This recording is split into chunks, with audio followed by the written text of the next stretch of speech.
ನಮಸ್ಕಾರ ಫ್ರೆಂಡ್ಸ್, ನಾನು ಶೋಭಾ ಮಾತಾಡ್ತಾ ಇದ್ದೀನಿ. My YouTube channel. ಇವತ್ತು ಬೆಳಗ್ಗೆಯಿಂದ ವೀಡಿಯೋ ಸ್ಟಾರ್ಟ್ ಮಾಡಿದ್ದೀನಿ. ಸೊ ನನ್ನ ಮಗಳಿಗೆ ಇವಾಗ ಟಿಫನ್ ರೆಡಿ ಮಾಡಿಕೊಡ್ಬೇಕಾಗಿತ್ತು, ಹಾಗಾಗಿ ಖಾರ ಬಾತ್ ರೆಡಿ ಮಾಡ್ತಾ ಇದ್ದೀನಿ. ಮೊದಲಿಗೆ 2 ಲೋಟ ಅಕ್ಕಿ ತಗೊಂಡಿದ್ದೀನಿ, ಅದು ನೆನೆಸಿಟ್ಕೊತಾ ಇದ್ದೀನಿ. ಸ್ವಲ್ಪ ನೀರು ಹಾಕ್ಕೊಂಡು ತೊಳೆದಿಟ್ಕೋಬೇಕು ಚೆನ್ನಾಗಿ. ಇದಾದಮೇಲೆ ರುಬ್ಕೊಳ್ಳೋಕ್ಕೆ ಮಸಾಲ ಐಟಮ್ಸನ್ನು ತಗೊತಾ ಇದ್ದೀನಿ. ನಾನು ಒಂದು 5 ಬೆಳ್ಳುಳ್ಳಿ ಇಲ್ಕನ್ನು ತಗೊತಾ ಇದ್ದೀನಿ ಸುಲಿದಿಟ್ಕೊಂಡು, ಮತ್ತು ಸ್ವಲ್ಪ ಕಾಯಿ ತುರಿನ ಹೆಚ್ಚಿಟ್ಕೊಂಡು ಹಾಕ್ಕೊತಾ ಇದ್ದೀನಿ.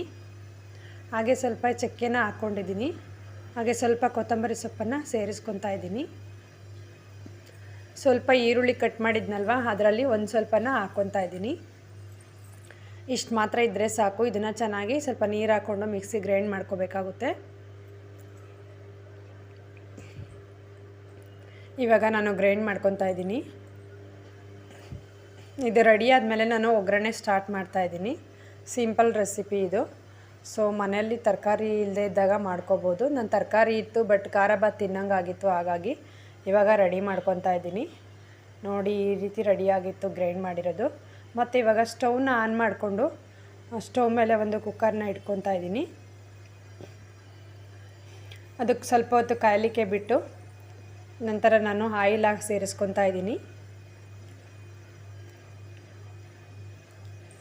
ಸೇರಿಸ್ಕೊಂಡು ಸ್ವಲ್ಪ ಸಾಸಿವೆ ಕಾಳು ಹಾಗೆ ಕರಿಬೇವಿನ ಸೊಪ್ಪು ಆ್ಯಡ್ ಮಾಡ್ಕೊತಿದ್ದೀನಿ. ಇದು ಎಣ್ಣೆ ಚೆನ್ನಾಗಿ ಕಾಯಬೇಕು ಸ್ವಲ್ಪ, ಹಾಗಾಗಿ ಸೇರಿಸ್ಕೊಂಡು ಸ್ವಲ್ಪ ಕರಿಮೆಣಸನ್ನು ಒಂದು 7-8 ತಗೊಂಡು ಹಾಕ್ತಾಯಿದ್ದೀನಿ ನಾನು. ಇದು ಬಿಟ್ಟರೆ ಬೇರೆ ಏನೂ ನಾನು ಸೇರಿಸ್ಕೊತಾ ಇಲ್ಲ, ಕರಿಮೆಣಸು ಅಷ್ಟೇ ಹಾಕ್ಕೊಳ್ಳೋದು. ನೋಡಿ, ಅಷ್ಟು ತೊಗೊಂಡಿದ್ದೀನಿ. ಒಂದು 5-10 ಕಾಳು. ಕಪ್ಪುಗಿರುತ್ತಲ್ಲ ಕರಿಮೆಣಸು, ಗೊತ್ತಿರುತ್ತಲ್ಲ ನಿಮಗೆ ಅದು. ಸೊ ಇನ್ನು ಇದೆಲ್ಲ ಫ್ರೈ ಆದಮೇಲೆ ನಾನು ಸ್ವಲ್ಪ ಈರುಳ್ಳಿ ಇತ್ತಲ್ಲ ಕಟ್ ಮಾಡಿರೋದು, ಅದನ್ನು ಸೇರಿಸ್ಕೊಂಡು ಚೆನ್ನಾಗಿ ಫ್ರೈ ಮಾಡ್ಕೊತಾ ಇದ್ದೀನಿ. ಬೇರೆ ಏನೂ ಹಾಕೋಂಗಿಲ್ಲ, ಇಷ್ಟು ಮಾತ್ರ ನಾನು ಸೇರಿಸ್ಕೊಂಡಿರೋದು. ಇನ್ನು ಇದಾದಮೇಲೆ ಚೆನ್ನಾಗಿ ಫ್ರೈ ಆಗಬೇಕು. ಇದು ಈರುಳ್ಳಿ ಎಲ್ಲ ಚೆನ್ನಾಗಿ ಫ್ರೈ ಆಗಬೇಕು. ಅದಾದಮೇಲೆ ನಾನು ರುಬ್ಬಿರೋಂಥ ಮಸಾಲಾನ ಈಗ ಸೇರಿಸ್ಕೊತಾ ಇದ್ದೀನಿ. ಸ್ವಲ್ಪ ಅದು ಚೆನ್ನಾಗಿ ಕುದಿ ಬರೋವರೆಗೂ ನಾವು ತಿರುಗಿಸ್ಕೊತಾ ಇರಬೇಕು. ಈ ರೀತಿ ಮಿಕ್ಸ್ ಮಾಡ್ತಾನೆ ಇರಬೇಕು, ತಳ ಹತ್ತುತ್ತೆ ಅಂತ. ಇದೆಲ್ಲ ಚೆನ್ನಾಗಿ ಫ್ರೈ ಆಗಬೇಕು ಎಣ್ಣೆಲೇ. 2 ನಿಮಿಷ ಮುಟ್ಲ ಹಾಕಿ ಹಾಗೆ ಕುದಿಸ್ಕೊತಾ ಇದ್ದೀನಿ. ನಂತರ ಲಿಡ್ನ ಓಪನ್ ಮಾಡಿ ಇವಾಗ ಆಗಿದೆ ಅಂತ ನಾನು ಚೆಕ್ ಮಾಡ್ಕೊತೀನಿ. ಎಲ್ಲ ಹಸಿ ವಾಸನೆ ಎಲ್ಲ ಹೋಗಿದೆ ಅಂತ ಸ್ವಲ್ಪ ಚೆಕ್ ಮಾಡಿಬಿಟ್ಟು ನಾನು ರುಬ್ಬೋದಕ್ಕೆ 2 ಹಸಿರುಮೆಣ್ಸಿನ್ಕಾಯಿನ ಆ್ಯಡ್ ಮಾಡಿದ್ದೀನಿ, ತೋರಿಸಿಲ್ಲ ಅದು.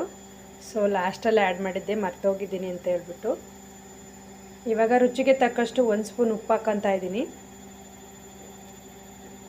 ನಂತರ ಸ್ವಲ್ಪ ಖಾರದ ಪುಡಿನ ಸೇರಿಸ್ಕೊತೀನಿ, ಅರ್ಧ ಸ್ಪೂನಷ್ಟು, 1/4 ಚಮಚದಷ್ಟು. 1/4 ಚಮಚ ಸೇರಿಸ್ಕೊಂಡು ಮತ್ತು ಒಂದು ಅರ್ಧ ಸ್ಪೂನಷ್ಟು ಧನಿಯಾ ಪೌಡ್ರನ್ನ ಸೇರಿಸ್ಕೊತೀನಿ. ಇದೆಲ್ಲ ಫ್ರೈ ಮಾಡಿಕೊಂಡು ಸೇರಿಸ್ಕೊತೀನಿ.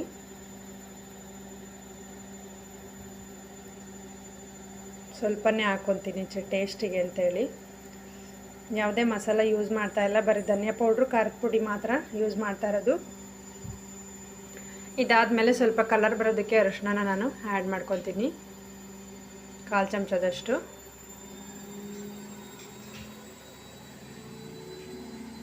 ಇಷ್ಟು ಎಲ್ಲ ಚೆನ್ನಾಗಿ ಮಿಕ್ಸ್ ಆಗಬೇಕು. ಇದು ಮಿಕ್ಸ್ ಆಗಿ ಚೆನ್ನಾಗಿ ಫ್ರೈ ಆಗಿರಬೇಕು. ಆವಾಗ ನಾನಿವಾಗ ನೀರು ಹಾಕ್ಕೊತಾ ಇದ್ದೀನಿ.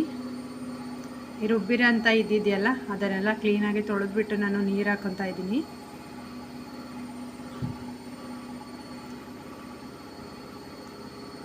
ಇದು ಚೆನ್ನಾಗಿ ಕುದಿ ಬರಬೇಕು.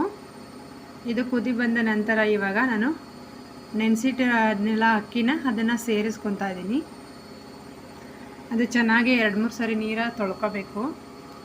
ಇವಾಗ 1 ಚಮಚಷ್ಟು ನೀರು ಹಾಕ್ಕೊತಾ ಇದ್ದೀನಿ, ಅಂದರೆ ಅದು 2 ಲೋಟ ಇಳಿಸುತ್ತೆ. 2.5 ಲೋಟ ನೀರು ಸಾಕಾಗುತ್ತೆ, ಜಾಸ್ತಿ ಅನ್ನ ಮೆತ್ತಗಾಗುತ್ತೆ ಅಂತೇಳಿ 2.5 ಲೋಟ ಹಾಕ್ಕೊತಾ ಇದ್ದೀನಿ. ದೊಡ್ಡ ಲೋಟ ನಾನು ನೀರು ಹಾಕಿರೋದು, ಹಾಗಾಗಿ ಇದು ಚಿಕ್ಕ ಲೋಟದಲ್ಲಿ ಅಕ್ಕಿ ಅಳತೆ ತಗೊಂಡಿರೋದು, ಕರೆಕ್ಟಾಗುತ್ತೆ ಅಂತೇಳಿ 1 ಚಮಚ ಹಾಕ್ಕೊತಾ ಇದ್ದೀನಿ. ಲಾಸ್ಟಲ್ಲಿ ಅಕ್ಕಿ ಎಲ್ಲ ಸೇರಿಸಾದ್ಮೇಲೆ ನಾನು ಸ್ವಲ್ಪ ನಿಂಬೆ ಹುಳಿ ರಸನ ಹಿಂಡ್ಕೊತಾ ಇದ್ದೀನಿ ಎಲ್ಲನೂ.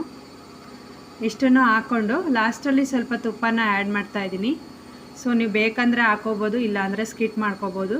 ಸೊ ಇವಾಗ ಲಿಡ್ನ ಕ್ಲೋಸ್ ಮಾಡ್ತೀನಿ, 2 ವಿಷಲ್ ಆಗುತ್ತೆ. ತುಂಬ ಚೆನ್ನಾಗಿ ರೆಸಿಪಿ ರೆಡಿಯಾಗಿರುತ್ತೆ ಫ್ರೆಂಡ್ಸ್. ನೀವು ಈ ರೀತಿ ಟ್ರೈ ಮಾಡ್ಕೊಳ್ಳಿ, ಸಿಂಪಲ್ಲಾಗಿ ರೆಡಿಯಾಗುತ್ತೆ. ಓಕೆ ಫ್ರೆಂಡ್ಸ್, ಇವಾಗ ನೀವು ಈ ರೀತಿ ಟ್ರೈ ಮಾಡಿ, ತುಂಬ ಚೆನ್ನಾಗಿ ರೆಡಿಯಾಗುತ್ತೆ ರೆಸಿಪಿ ಸಿಂಪಲ್ಲಾಗಿ.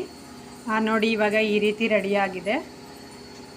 ಸೊ ಬೇಗನೆ ಆಯಿತು, ಕಲರಾಗಿ ಚೆನ್ನಾಗಿ ರೆಡಿಯಾಗಿತ್ತು. ಇವಾಗ ನನ್ನ ಮಗಳಿಗೆ ಹಾಕ್ಕೊಡ್ತೀನಿ ಟಿಫನ್ ಬಾಕ್ಸಿಗೂ ತಿಂಡಿನೂ. ಇವಾಗ ತಿನ್ಕೊತಾಳೆ. ಓಕೆ ಫ್ರೆಂಡ್ಸ್, ಈ ವಿಡಿಯೋ ಇಲ್ಲಿಗೆ ಎಂಡ್ ಮಾಡ್ತಾ ಇದ್ದೀನಿ. ವಿಡಿಯೋ ಹೇಗಿದೆ ಅಂತ ಕಾಮೆಂಟ್ ಮಾಡಿ, ಲೈಕ್ ಮಾಡಿ, ಶೇರ್ ಮಾಡಿ. ಹೊಸದಾಗಿ ಯಾರೆಲ್ಲ ನೋಡ್ತಾ ಇದ್ದೀರಾ ಚಾನಲ್ನ ಸಬ್ಸ್ಕ್ರೈಬ್ ಮಾಡ್ಕೊಳ್ಳಿ ಫ್ರೆಂಡ್ಸ್. Thank you.